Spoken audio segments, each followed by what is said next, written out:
विज्ञान की इस दुनिया में हर दिन कोई ना कोई नई डिस्कवरी या इन्वेंशन होती रहती है। जैसे किसी दिन हमें कोई नई एलिमेंट के बारे में पता चलता है और किसी दिन एक ऐसी ग्रह के बारे में पता चलता है जिस पर हम रह सकते हैं हमारी धरती के खत्म होने के बाद। टेक्नोलॉजी इतनी एडवांस्ड हो गई है कि हमें लगता है कि हमने दुनिया के सारे रहस्यों से पर्दा उठा दिया, पर असल में इस दुनिया में मिस्ट्रीज भरी हुई है। आज हम हमारे इस दुनिया के बारे में कुछ ऐसी मिस्ट्रीज और सिंपल क्वेश्चंस को एक्सप्लोर करेंगे जिसका उत्तर विज्ञान अभी तक नहीं दे पाया। So let's explore the greatest unsolved mysteries in the world. Number 5, the underground mystery. इस धरती के सतह के अंदर क्या है कोई नहीं जानता। हम लोगों को सरफेस और थोड़ी सी गहराई में क्या है बस यही पता है। अब कुछ लोग कहेंगे कि सतह के अंदर क्या है ये तो सब कोई जानता है। सतह के अंदर तो पेट्रोल, कोयला और बाकी मिनरल्स पाई जाती है, पर आपको ये जान लेना चाहिए ये सब बहुत कम ही गहराई में पाई जाती है। मैं उसकी बात कर रहा हूँ जो इसके भी नीचे है। साइंटिस्ट ने भी सोचा कि इसके नीचे और क्या क्या हो सकता है। इसके लिए उन्होंने एक गड्ढे को बनाया जो करीब 12 किलोमीटर की थी। पर आपको शायद ये जान के हैरानी होगी कि बस ये 12 किलोमीटर गहरा गड्ढा दुनिया का सबसे डीपेस्ट गड्ढा है। जी हाँ, आपने सही सुना। आज तक इंसान 12 किलोमीटर से ज्यादा गहरे गड्ढे को नहीं डिग कर सका। इस गड्ढे का नाम है कोला सुपर डीप वेयरहोल और ये रशिया में मौजूद है। और आपको ये जान के हैरानी होगी कि इस गड्ढे को बनाने में करीब 26 साल लग गए थे। अब कुछ लोगों के मन में ये क्वेश्चन आ रहा होगा कि इस गड्ढे को और आगे क्यों नहीं कोड़ा गया, इसे सिर्फ 12 किलोमीटर तक ही क्यों डिग किया गया। इस प्रोजेक्ट को इसलिए बंद कर दिया गया क्योंकि जब ये गड्ढा 12 किलोमीटर तक पहुंचा तब इसकी टेम्परेचर काफी बढ़ गई थी। जैसा कि हम जानते हैं कि आप धरती के जितने अंदर जाओगे उतना टेम्परेचर बढ़ता रहता है क्योंकि आप धरती के कोर के सामने जाते रहते हो। 12 किलोमीटर की स्टेज में टेम्परेचर इतनी बढ़ गई थी कि इस गड्ढे को आगे कोड़ना इम्पॉसिबल था। अगर इसके आगे वो कोड़ते तो कोड़ने वाली जो इंस्ट्रूमेंट है वो भी गल जाती। ये काफी खतरनाक हो सकता था, इसलिए इस प्रोजेक्ट को बंद कर दिया गया। साइंटिस्ट बस अनुमान ही लगा सकते हैं, पर असल में इसके नीचे क्या है कोई नहीं जानता। इस गड्ढे को the deepest artificial point on earth कहा जाता है। मतलब इसके नीचे क्या है किसी को नहीं पता। इसको जस्ट हम प्रेडिक्ट कर सकते हैं। हम लोग अपने एनालिसिस और थिंकिंग से जस्ट थ्योरीज को निकाल सकते हैं, पर एग्जैक्टली ये नहीं कह सकते हैं कि इसके नीचे क्या है। टिपिकली एक्सेप्टेड थ्योरी की बात करें तो हमें स्कूल्स में कुछ ऐसा पढ़ाया जाता है। हम लोग बस एज्यूम कर लिए हैं कि धरती की इतनी लेयर्स हैं, जैसे crust, upper lower mental and outer inner core. पर नए नए डिस्कवरीज होती रहती है और हर बार हमें कुछ नया सुनने को मिलता है। 2014 में एक डिस्कवरी हुई थी। उसके हिसाब से अगर हम धरती के और भी अंदर जाएं तो हमें एक पूरा का पूरा समुद्र मिलेगा जिसमें सतह के ऊपर मौजूद समुद्र से भी ज्यादा पानी है। जी हाँ, आपने सही सुना, एक अंडरग्राउंड ओशन। कुछ लोगों को इस बात पर यकीन नहीं होगा। मुझे भी यकीन नहीं हुआ था जब मैंने इसके बारे में पहली बार सुना था, पर मैं आपको बता देता हूँ कि ये एक कंफर्म्ड रिजल्ट है और आप इसके बारे में नेचर की इंटरनेशनल वीकली जर्नल में पढ़ सकते हो। तो अगर इस जगह पे वाटर मौजूद है तो इस जगह पे जीवन भी मौजूद होगा, क्योंकि वाटर इज लाइफ। जहाँ जल है वहाँ जीवन है। तो इसका मतलब वहाँ कई प्रकार के अजीब क्रिएचर्स भी मौजूद होंगे जिनके बारे में हम बिल्कुल भी नहीं जानते। किसी को नहीं पता कि सतह के नीचे आखिर है क्या। Number 4, unexplored caves. ये एक बहुत ही फेमस फैक्ट है कि दुनिया का 95% समुद्र आज तक अनएक्सप्लोर्ड है। जी हाँ, दुनिया के इतने बड़े समुद्र की एरिया में से 95% अनएक्सप्लोर्ड है। दूर दूर के कुछ ऐसे पार्ट है जहाँ मानव आज तक नहीं पहुँच पाया। बिल्कुल समुद्र की ही तरह इस दुनिया में ऐसे लाखों केव्स यानी गुफाएं हैं जिनमें आज तक किसी ने कदम नहीं रखा और ना ही एक्सप्लोर किया।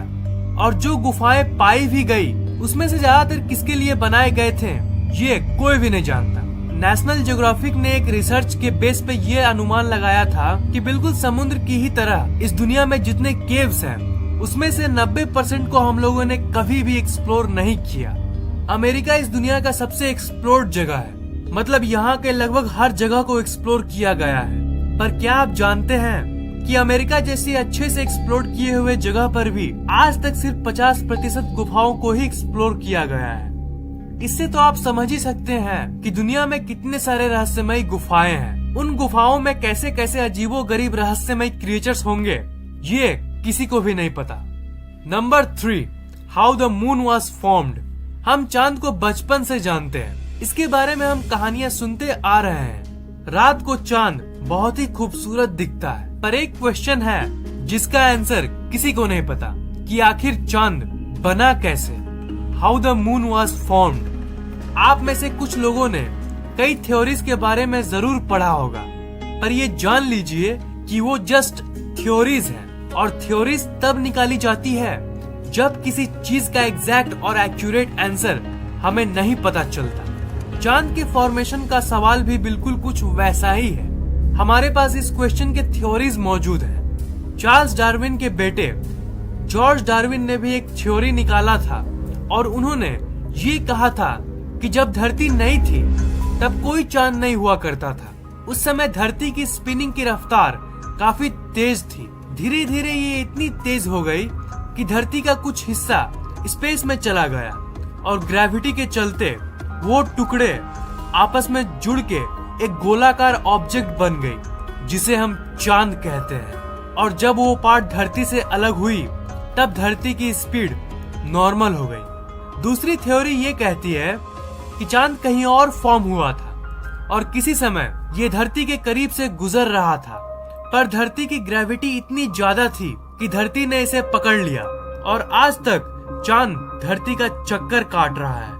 सबसे popular theory giant impact hypothesis ये कहती है कि कुछ लाख साल पहले कोई बड़ी ऑब्जेक्ट धरती से टकराई थी, और इसी के चलते जो हिस्से बिखर गए थे वो आपस में मिलके मून बन गई। अब आप सोच रहे होंगे कि ये थ्योरीज तो आपस में मैच ही नहीं करती। कोई कहता है कि मून ऐसे फॉर्म हुआ था और कोई कहता है कि मून वैसे फॉर्म हुआ था। तो मैं आपको बता दूं कि साइंस ऐसी ही है, अनएक्सप्लेन्ड चीजों में जस्ट थ्योरीज ही होती है, और मून कैसे फॉर्म हुई यह आज तक एक अनसुलझा रहस्य है। सिर्फ थ्योरीज को मान के हम अपने आप को मना सकते हैं कि हाँ मून ऐसे फॉर्म हुई थी, पर एग्जैक्ट आंसर क्या है ये कोई भी नहीं जानता। Number 2, undiscovered civilisations. जब भी हम पुराने सभ्यताओं के बारे में सोचते हैं तो हमारे दिमाग में मायंस और इजिप्शियंस आते हैं, और इनकी एग्जिस्टेंस को सच में माना गया है, और इसलिए हम इसके बारे में नॉर्मली स्कूल्स और कॉलेजेस में पढ़ते हैं। पर रिसर्चर्स और इतिहासकारों के हिसाब से आज भी इस दुनिया में हजारों या फिर लाखों ऐसे सभ्यताएं हैं जिनके बारे में हमें नहीं पता। कुछ तो आज भी जिंदा है। जैसे पिछली वीडियो में मैंने नॉर्थ सेंटिनल आइलैंड के कुछ निवासियों के बारे में बताया था। वो एक ऐसी सभ्यता है जिनको बाहरी दुनिया से कोई मतलब नहीं है। हर साल कोई ना कोई लॉस्ट शहर डिस्कवर होती है। इसका मतलब जो पहले की लॉस्ट शहर और सिविलाइजेशन है, जैसे एटलांटिस और लायन सिटी, ये सब सच में मौजूद थी। बहुत लोगों को लगता है कि ये सिर्फ कहानियां हैं, पर अगर हम रिसर्च की माने तो ऐसे एक दो नहीं हजारों सिविलाइजेशंस थी और है इस दुनिया में, जिन्हें हमने अभी तक खोजा ही नहीं। हो सकता है कि धरती के नीचे अंडरग्राउंड में ही कोई ऐसी सिविलाइजेशन मौजूद हो। हमारे इस रहस्यमय दुनिया में कुछ भी संभव है। Number 1, gravity. अब ये आपको बहुत सिंपल लगेगा, मैं जानता हूँ। आप लोगों को तो ये लगता है कि गुरुत्वाकर्षण कोई मिस्ट्री थोड़ी ना है, इसे तो हम अच्छे से जानते हैं, और यही वो फोर्स है जिसके चलते हम जब जंप करते हैं तो हम वापस गिर जाते हैं, और यही वो फोर्स है जिसके चलते धरती सूरज का चक्कर लगा रही है। पर असल मुद्दा ये है, आखिर ग्रेविटी है क्या? मेरा मतलब फंडामेंटल लेवल में ये क्या है, और ये आखिर काम कैसे करती है? इन क्वेश्चंस को अगर आप गहराई से देखोगे तभी इनमें आपको पॉइंट नजर आएगा, नहीं तो आपको ऐसा लगेगा कि इसमें कोई सेंस ही नहीं है। इस दुनिया में कई रिसर्चर्स ये मानते हैं कि ग्रेविटी यानी गुरुत्वाकर्षण बल का कॉन्सेप्ट जस्ट इंसानों ने बनाया है, ये एग्जिस्ट नहीं करती। अब ग्रेविटी इतना कॉम्प्लेक्स और कंफ्यूजिंग क्यों है? तो ये लो इन्फॉर्मेशन। इस दुनिया में 4 फंडामेंटल फोर्सेस ऑफ नेचर है: electromagnetism, strong force, weak force और ग्रेविटी।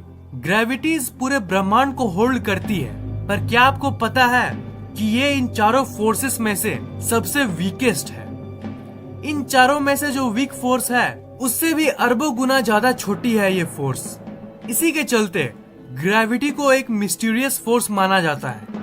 रिसर्चर्स ये भी नहीं जानते कि ग्रेविटी आखिर किस चीज की बनी है। कुछ लोगों को लगता होगा कि इस सवाल का कोई सेंस ही नहीं बन रहा है, पर अगर आप इस क्वेश्चन की डीपनेस को देखो तब आपको समझ आएगा। एटम्स और मॉलिक्यूल्स की ग्राउंड लेवल पे ग्रेविटी बिल्कुल ही अलग तरीके से काम करती है। शायद ये किसी अलग ही डायमेंशन यानी आयाम में एग्जिस्ट करती होगी।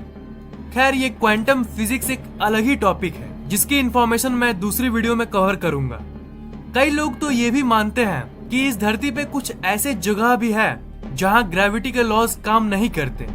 पर जो फंडामेंटल क्वेश्चन है कि ग्रेविटी आखिर किस चीज की बनी है, ये एक असल मिस्ट्री बन के रह गई है।